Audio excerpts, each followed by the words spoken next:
Hi and welcome to my channel, A Country Life. I'm Jennifer and today's video is all about homemaking. My first tip here is a tip for beginning and ending the day well. I like to get the bed made first thing in the morning. It just seems to set the tone of the day. And when you just see that freshly made bed, it just kind of says, yes, I care for my home. I care about my husband.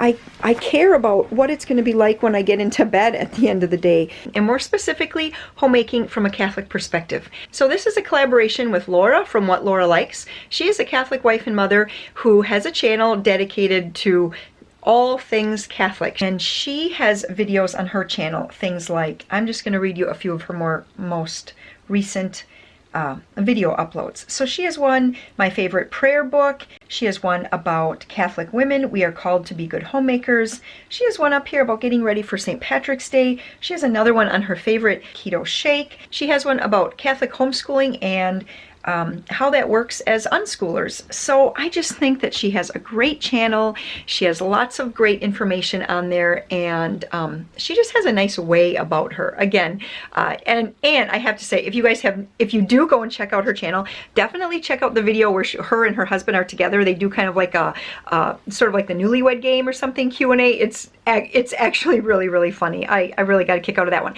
So in today's video, I'm going to be giving you my best 5 or 6 tips for homemaking, and just you know, when I say homemaking, I really mean just kind of running the household, keeping things going, keeping things you know, just running the household and keeping things going well. Now, is every day a great day? No. Is every day a day filled with perfect meals and perfectly made beds and perfectly dressed children and everybody's brushed their teeth and all those things? You know, absolutely not. Please do not think that that is how this household runs, because it doesn't. But even though there are days when things, you know, just seem like they're really getting away from me, for the most part, I like to have some routines. I've learned over, you know, I've been keeping a home as a married woman for 22 years now, and so I mean, hopefully I have some things to share. If I haven't learned anything, that would be a bad thing. And so, you know, that isn't really going to be one of my tips, but definitely let's just start by talking about give yourself grace to learn. My gosh, you know, we all grew up in different sizes of households. We all grew up with varying differences as far as working moms, stay-at-home moms, possibly stay-at-home dads, you know, things like that. So we have all started, you know, you have started from a place that was all your own, and you have to make a new start or a new way that is all your own. And so definitely just start by giving yourself some grace to learn, and know that every day is not going to be perfect. Every day is just a new day to start over with a new plan, giving it the best that you can. Tip number 2 is to get yourself ready. Now, I don't really necessarily think that this in and of itself helps me to keep my home, but it does give me the feeling of being ready for the day. I feel like I'm just ready. I can answer the door if I need to. I can run to, you know, a store if something comes up where I end up having to go someplace. I can do that quickly. I am a shoe person, and so I love to put something on my feet. Today it's going to be my Nikes, because I'm going to be pretty active today between homeschooling and cooking and just general Monday things. But sometimes I like to just put on slippers. Sometimes Warren also got me a pair of, I think they're called Fit Kicks, which is kind of like a rubber-soled slipper, it looks like, but they also kind of call them traveling shoes and things like that. Anyway, oftentimes I'll wear those, but just something that's on my feet that gives me the feeling of, you know, I can just kind of go all day. I also like to get my hair ready. Again, it doesn't have to be anything fancy. A lot of days it's just brushing it, putting in some dry shampoo and calling it good. Other days I do like to just kind of wear it up so it's up and off my neck and not getting snarled for the day. I top it off with a little bit of makeup, and if that's not your thing, skip the makeup. And then also just putting a little moisturizer on or something. It just, again, kind of just makes you feel fresh. Brushing your teeth, just all of those things. Again, I don't think that it necessarily makes me a better homemaker per se, but I do think it makes me feel more ready to tackle my day. And that's really what being a homemaker is all about, is just being ready to tackle the day. Along with getting dressed is also really just wearing appropriate clothing for whatever you're going to be doing. And so if I'm going to be cooking, I try and remember to put an apron on all the time, or, you know, as often as I actually remember, because, oh gosh, we've got kids cracking each other's backs in the background. I don't know if that's good or bad, but that's what's going on. I actually work quicker and work more efficiently if I'm not trying to like stand back from the stove and trying to protect my clothes. So I got my apron on, and that really brings me to basically lighting. So that really brings me to tip number 3. So tip number 3 is to just create a daily routine for yourself. Hold on. Joseph, could you stop with the growling and hollering? Thank you. We'll see if that helped. So creating a daily routine is something that has changed over the years. There was a time when I just had little children, and the daily routine was just very different and looked very different than what it looks like now, when in my household here at home, I have a 17-year-old, 14-year-old, 10-year-old, 7-year-old, and 5-year-old. Our daily routine looks much different than back when I had a 2-year-old and a 1-year-old. And that's just because it is, you know, it's different. And I can't use that routine from back in those days still today. And so that just, you know, forming a daily routine is something that you're going to be doing, or at least for me, I know it's something that I have done multiple times. I've changed up my routine based on the ages of my kids, even the time of year. You know, for us in farming, the year is cyclical, and so there are different things that I can make happen better at different times of the year. And so it just kind of comes to, like I said before, just give yourself some grace to learn and figure out what works best for you. My general routine now, as far as homemaking, is I encourage my 3 little kids to get their family jobs done in the morning, and you know, that's happening while I'm getting ready. And then pretty much usually my first 2 orders of business in the morning are, number 1, to sort and get a load of laundry started, and then number 2 is to at least think about what we're going to be having for supper that night. And if it's something I have to get into a crock pot, make that happen. One thing that I'll say, as you have kids who start being involved in activities, you know, I always am referring to my calendar over here and looking, like tonight Amber and Sam have Spanish class at 6:30. They're gonna have to leave at 5:30 to maybe 5:35 or so to get there on time. So I need to think of something that we can have for supper that can be a little bit earlier. And if I was all of a sudden at 4:30 to think, you know, they need to have some supper before they go, you know, I might not be able to make that happen. So here's what I'm doing. It's morning here still. I have a chuck roast. I think that's what it is. Yes, I have a chuck roast out from the cow that we bought last year. And I'm just gonna sear that up quick, get that into the crock pot with an onion, which I hope I have an onion, and we're gonna just keep the day moving.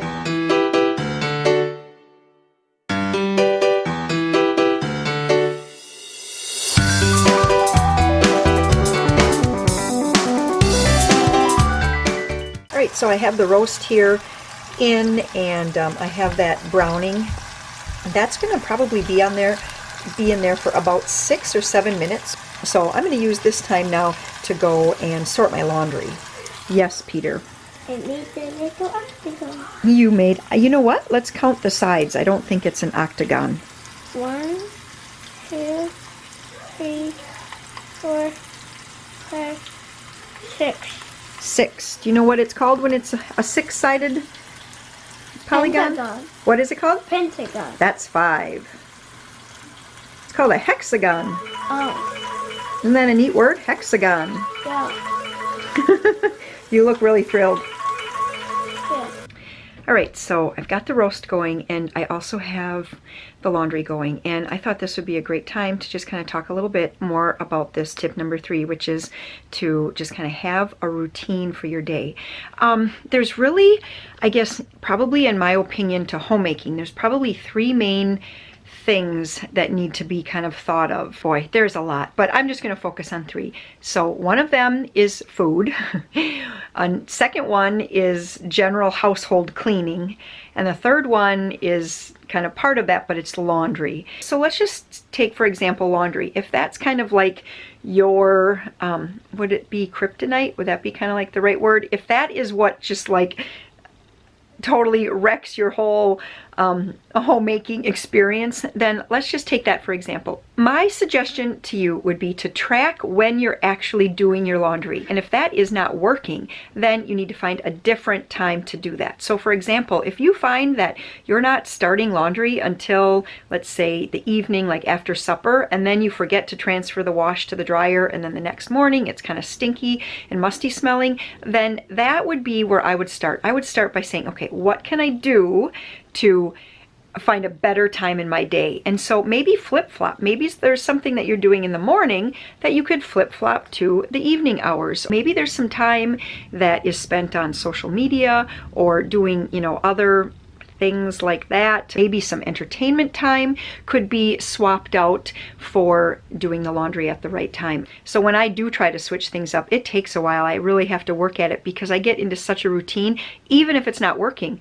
I get into this routine and this habit of doing it at that time of the day.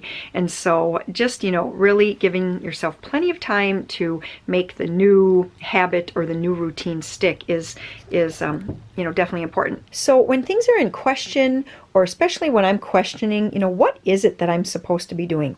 What are the standards that I'm looking to live by as a wife and as a mother? And oftentimes I will go to the Bible, I will listen to the readings in church, and then oftentimes come home and look those up again, because there is a whole lot of wisdom in there. And, I was just looking here, this is a good one here, Sirach, chapter 26. Happy the husband of a good wife, twice lengthened are his days. This one really hits. A worthy wife brings joy to her husband. Peaceful and full is his life. Does that really mean that if we are not always happy, that we are not a worthy wife? I don't believe that that's what it means, but I believe that what this is some really good scriptures and some really good goals to work at attaining, to be a happy wife. It isn't just getting the work done, but it's also having a pleasant heart when it comes to it. And believe me, that is not always easy. It's far more easier now, 22 years into this gig, than it ever was in probably the first 8 to 10 years. But that was also a different point in life as well. In those first years, all you have are little kids, and it gets hard because little kids require a lot. And as our kids grow and they're more of an ally instead of such a, what is the word opposite of ally? I don't want to say enemy, because it's not that they're an enemy or a burden, but they require a lot more. They require a lot more of that just day-to-day effort. But as they grow out of that and they start to be a little bit more of your ally, and they can help with a younger child, they can help with dishes, they can help with sweeping, it really, instead of just making the messes, it really, really is a good thing. When you are reading scripture, and especially if you've done any reading in Proverbs 31, they talk about the Proverbs 31 wife, and it talks about she rises while it is still night and distributes food to her household. Holy cow. No, I am not always the first one up. Many, many times Warren is up literally distributing food. He is out there, watching Frost and protecting the cranberries and everything. And so sometimes some of these words are pretty harsh to hear. And again, I don't think that these words are meant to be harsh in a sense that they're meant to make us feel downtrodden about being a homemaker, but they're meant to give us encouragement as to what is our goal. What are we looking to attain? What is another one that I like here? She makes garments and sells them and stocks the merchants with belts. Again, are we all called to make all of our own clothing and making enough to sell? I don't think that we're all called to that, but I do think that we're called to doing what we can and working hard and utilizing the gifts that God gave us. So if your gift is sewing clothes for your family, by all means, utilize that. If your gift is finding thrifty clothing for your family, by all means, use that gift. If your gift is maybe repurposing clothing to be something, by all means, do that. So just figure out what your gifts are. I know I'm just getting so wordy here, but really just figure out what your gifts are and work at utilizing those the best that you can. I really think that that's what the Proverbs 31 wife is and does. Tip number 4 in this homemaking collab today is to involve your children. And now I know that maybe that sounds kind of funny in the sense that, well, aren't I the homemaker? However, I'm just going to read to you guys another verse. This is from Sirach, chapter 30, and this is kind of a harsh one. So he who disciplines his son will benefit from him, and boast of him among his intimates. Now, I think that's kind of interesting. It's got a lot of things in there. First of all, I just, the word boast here just seems like something that we're not supposed to do. Boasting always just sounds kind of like a negative thing, or like you're trying to build yourself up, maybe even falsely. I don't take this verse to just mean discipline in the way of teaching them right from wrong when it comes to running across the street or being obedient or things like that. But discipline in a bigger definition, when someone has good discipline, it means they have learned to do the important things first and then maybe have their fun or their play later. I think that it's important to involve kids in the homemaking process because it teaches them some of those skills that they're going to need later on in life. We have had so many different ways of doing chore charts. When the kids were young, we had little chore charts. They would change up from week to week.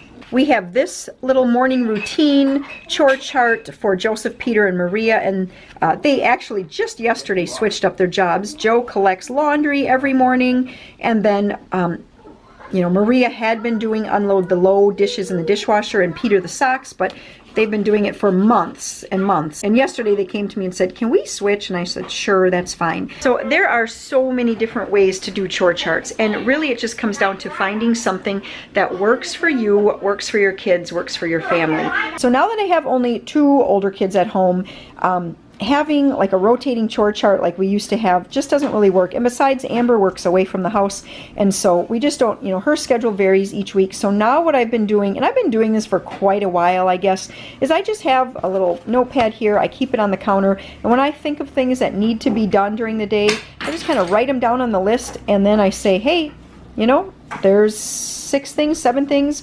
You guys each need to pick 3, or you each need to pick 2 off the list, and then they pick some. Some of them I can maybe get the younger kids to kind of help me out with, and other ones I'll do, or we'll just transfer them to the next day. So actually I was just doing that, and that's what made me think of this. So I'm going to call Amber and Sam.